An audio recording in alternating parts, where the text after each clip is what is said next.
به خدا قسم که نمیدونستی، هیچ کسم تا حالا بهت نگفته که اگه 40 روز از این ترکیب ارزون قیمت و تا حدودی رایگان استفاده کنی چی میشه.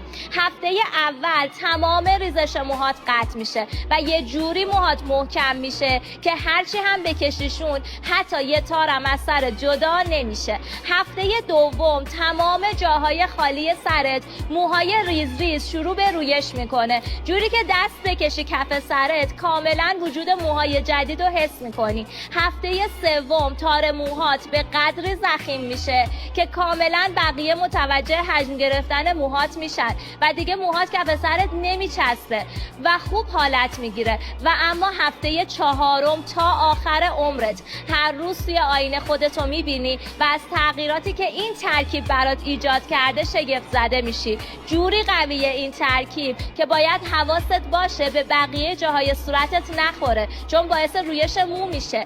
قسم میخورم این ترکیب تا حالا به گوشت نخورده. حالا من میخوام فقط به 500 نفر اولی که برام قلب کامنت بذارن و فالوم داشته باشن یاد بدم. سری قلب رو بذار و بیا دایرکت این ترکیب رو یاد بگیر و استفاده کن و دعای خیرتو برام بفرست.